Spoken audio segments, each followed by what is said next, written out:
멀리 보이는 세종대왕님과 그리고 소연왕후가 묻히신 그 영릉이 되겠습니다. 그리고 여기는 영릉으로 들어가는 첫 번째 관문인 금천교인데요. 그리고 금천교를 지나서 홍살문이 있습니다. 홍살문은 이곳이 신성한 곳이라는 것을 그러한 표시해주는 그러한 문이 되겠습니다.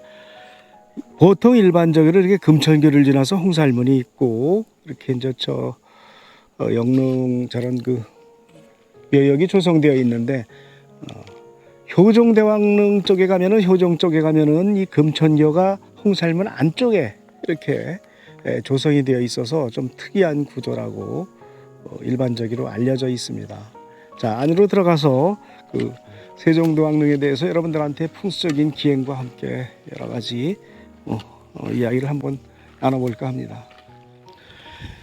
제가 지금 들어가는 곳은 조선의 4대 임금인 네 번째 임금이 되시는 세종대왕릉이 되겠습니다.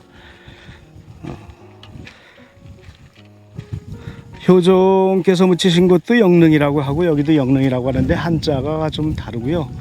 여기는 이렇게 가깝게 볼 수 있도록 이렇게 산책로를 만들어서 지금 우백호자락 쪽으로 이렇게 제가 지금 들어와 있습니다.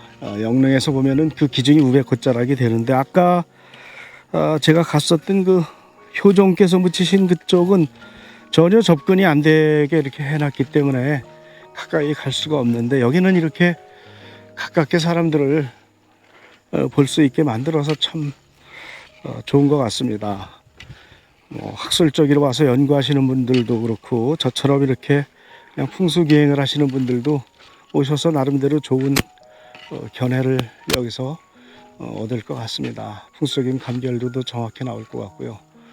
제가 아까 그쪽 그 효종께서 묻히신 인사나무가 같이 계신 그쪽은 용맥자락이 그냥 이렇게 소박하게 이렇게 흘러내려갔다고 이렇게 보시면 될 텐데 여기는 하나의 종을 갖다가 이렇게 엎어놓은 듯이 아주 그냥 저 밑에서부터 인위적인 공사를 했는지는 그건 모르겠지만은 큰 종을 엎어놓은 그러한 형세를 지금 하고 있는 모습입니다. 그래서 전체적인 당국의 형세도 여기서는 볼 수가 있어요. 저쪽 앞으로 이렇게 보이는 그런 형세부터 해서 여기에서 물의 빠짐이라든지 바람의 방향이라든지 이런 것을 전체적으로 여기서 이렇게 제가 여러분께 말씀을 드릴 수가 있어서 좀 다행입니다. 일단 여기에선 폐철을 놓고서 들어가지 않아도 대충 여기서 폐철과 방향 그리고 물의 빠짐을 갖다가 느낄 수가 있겠네요.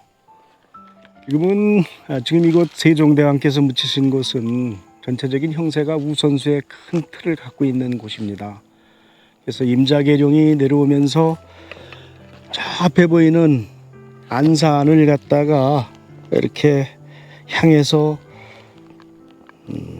향을 정한 것으로 이렇게 지금 보여지고 있는데요. 결국은 계좌정향이 되겠습니다. 정비방 쪽으로 해서 계좌정향이 되는데 88향법으로도 이곳의 국세와 그 향의 방향이 제대로 맞아떨어진 그러한 이기법의 풍수를 보여주고 있다고 말씀을 드릴 수가 있습니다. 그리고 또 한 가지는 지금 앞에 수구가 홍살문 뒤로 저쪽에 보이는 홍살문 뒤로 이 수구가 조성이 되고 있는데 전체적인 수구가 나가는 방향이 전혀 보이지 않도록 겹겹이 둘러치고 있는 그런 형세가 이곳의 특징입니다. 그래서 그걸 관세라고 얘기를 합니다. 물이 빠지는 방향이 보이지 않아야지 좋다고 얘기합니다. 그래서 그 기운이 여기에 이렇게 갇혀 있다고, 좋은 기운이 갇혀 있다고 느낄 수가 있는 것이죠. 그리고 이곳은 조선왕릉의 네 번째 왕이시지만은 최초의 합장릉이 되겠습니다. 소연왕후하고 두 분이 합창이 되어 있는데 그것을 알 수 있는 것이 보면은 지금 저기 상석이라고 얘기를 하는데 석상, 상석 이렇게 얘기를 하는데 그 두 개가 지금 이렇게 되어 있기 때문에 결국은 두 분께서 여기 이렇게 묻혀 있다고 알 수가 있는 것이죠. 그래서 여기는 그 최초의 그 부부 합장릉으로 조성된 곳이고, 그 다음에 저쪽 그 효종께서 묻히신 곳은 유일하게 그 상하로 이렇게 형성된 그러한 그 묘의 형태를 보여주고 있습니다. 이곳 여주 이쪽이 전체적으로 예전에는 요 자리가 그 광주이 심의였습니다.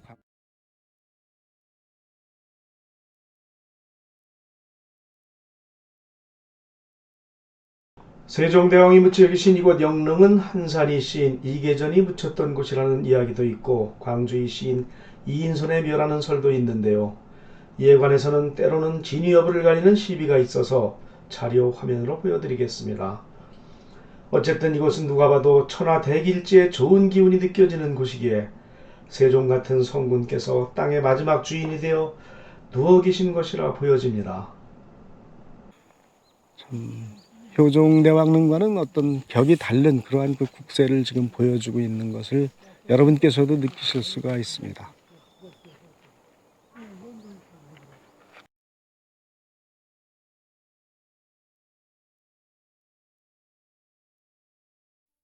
(1452년) 조선의 제5대왕이자 세종의 맏아들이었던 문종이 승하한 이후 1457년 6대왕 문종의 아들 단종이 승하하고, 같은 해 세조의 아들 의경세자가 20살의 어린 나이에 병세의 악화로 세상을 떠났으며, 1461년에 인성대군의 모 장순왕후 한씨가 1463년에는 인성대군까지 승하하면서 왕실의 혈손이 끊길 위기에 처했다. 그러자 세조는 세종대왕릉의 천장을 이야기했다. 영릉의 터가 좋지 않은 듯하니 능을 옮기는 것이 어떻겠는가? 당시 세조는 심각한 피부병을 앓고 있었는데 아마도 풍수지리상 선왕의 명당 자리를 찾아 이를 극복하고자 했던 것으로 보여진다. 그러나 다음 해인 1468년 세조가 승하하게 되면서 세종대왕릉의 천장은 실현되지 않았다. 이후 왕위를 물려받은 세조의 아들 예종, 문종 때부터 세종대왕릉의 자리가 좋지 않다는 이야기가 많았음을 전해 듣고 세종대왕릉을 천장할 명당을 찾으라. 명을 받고 명당 자리를 찾아 헤매던 상직원은 여주에 다다르고 아주 좋은 명당 자리를 발견한다. 이곳이 명당 중에 명당이로구나. 어허, 그런데 이미 주인이 있으니 어찌해야 하나?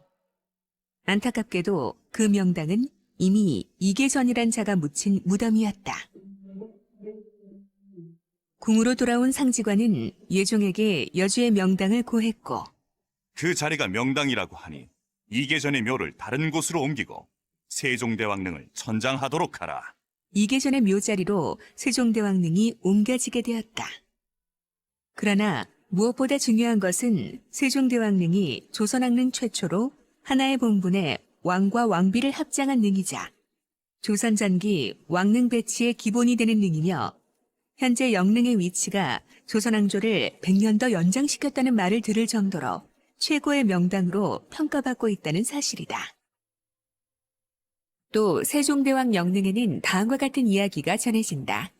세종대왕의 능이 여주에 들어서게 되면서 그 자리에 있던 대갓집의 묘를 이장하였는데, 이때 연을 날려 이 연이 떨어지는 곳으로 장소를 정했다고 한다. 그리고 연이 떨어졌다 하여 이장한 곳 주변을 열날이라 했다고 하며, 과거 여주읍 열날이, 현재 여주시 열라동이 그 장소라 전해진다.